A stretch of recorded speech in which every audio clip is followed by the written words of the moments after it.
There's a common misperception by ballroom dancers in the initial stages of their competitive learning experience, where perhaps they're looking at the higher level dancers. They might be watching YouTube videos and they prop their frame up with a visual goal. So it's very firm, it's very stiff, it's not even in the right spot. They're so busy negotiating, trying to have this big top line that they're not using the feet and they're not functionally using the top line. And guys, the top line actually, although there is a beautiful aesthetic benefit to doing it correctly, more importantly, there is a physics benefit to doing it correctly. So I want to kind of break down visually what's actually going on there. And this hopefully is going to help you be a better dancer, feel better, and look more beautiful.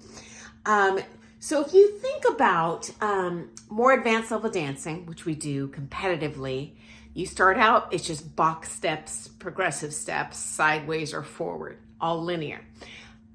The more advanced we are as a competitive dancer, the more and more and more rotational figures we add. This includes for social dancers too, friends. And so imagine a spinning figure, and I'm gonna break this down in really simple visual terms. You have a pen, okay? Imagine trying to perpetually make this pen spin on its tip. Good luck. Okay, you're at best get one spin and that bad boy is going down, okay? Think about how a top is designed. For those of you who are not native English speakers, I'll insert a visual here in a sec so you know which kind of toy I'm talking about, but you spin it and it spins pretty well perpetually on its own. And guess what? It's not shaped upright and stiff, guys. It's shaped with this flowering shape. And that flowering shape provides the balance so that it can spin efficiently with less force holding it up. And when we're dancing, and to boot, we've got that body stuck on the front of us. The last thing you want to do is exert force trying to spin around, right? Ideally, we use the physics of our bodies to spin with the most efficiency. So we're talking about efficiency of movement. And so let me just insert a picture really fast of a top just to make sure we're all on the same page here. And you'll see as soon as you see the visual, oh, that's right. That's how that toy works. I'll be right back. So now that we have kind of a simple non-animate object to picture in my mind of that wider top line and how that functions well for our dancing, let's apply it to dancing. So when I was a kid, I did ballet. It's been many years. I'm going to kind of simplify this, but if you've seen Swan Lake, there's a sequence where the black swan, she does a pretty advanced level spinning move, a fouette, where basically you spin 32 times in a row. No one's touching you, right? And you essentially pivot, face, pivot, face, pivot, face. That goes and goes and goes and goes and goes, okay? So that whole sequence takes about 30 seconds. But she's not standing. It might look like she's spinning so darn fast that she's just doing this or this, but that's actually not what's going on there, guys. She is using arm extension to increase the balance so she can perpetually spin. So what she does, she pivots on the toe of her foot. In the case of ballroom dancing, we would pivot in the ball, but it's the same principle, spinning. And then although we do not take heels in ballet, she does drop to the flat of the foot to propel herself around again after each time you face the audience. And that's mechanically how that thing works.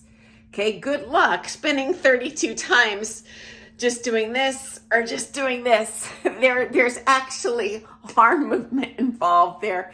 And although it's one body, so it's a little bit different for ballroom dancing. I think it's easier to envision with the ballet dancer. And so now I'm just going to insert a couple kind of sequential screenshots so you can link in your mind's eye how the wider frame essentially results in you becoming a human top. And you will dance so much easier without, for example, hanging on your partner as the lead or hanging on your partner being heavy as the follow. And I do want to reiterate, guys, I'm painting with a broad brush here because I don't want to post 10-hour videos every day. Mom is busy. But hopefully this will help you. I'll be right back. I'm going to give you a visual of that fouette. Be right back.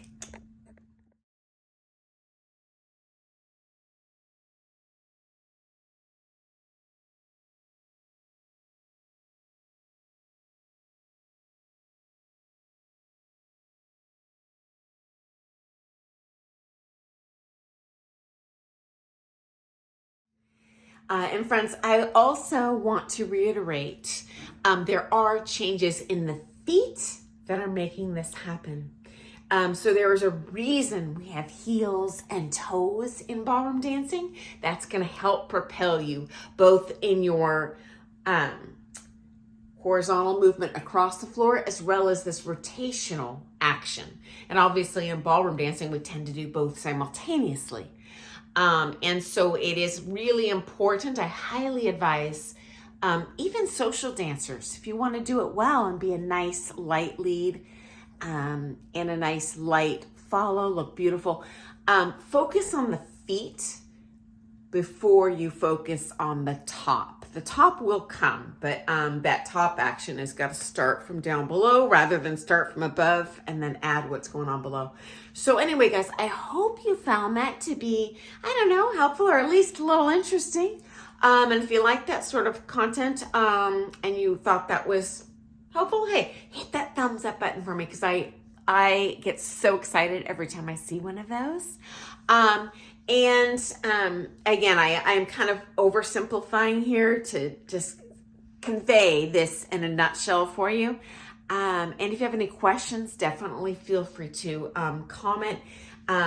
Also, let me know, do you like videos like this where I talk about kind of technique stuff, or do you prefer kind of personal dance stories about my 40 years in this industry? It really helps me determine what I'm going to post tomorrow for you. So anyway, hope you found that to be interesting. I cannot wait to see you first thing in the morning with some more things, all ballroom dance. Bye, friends. Have a great day.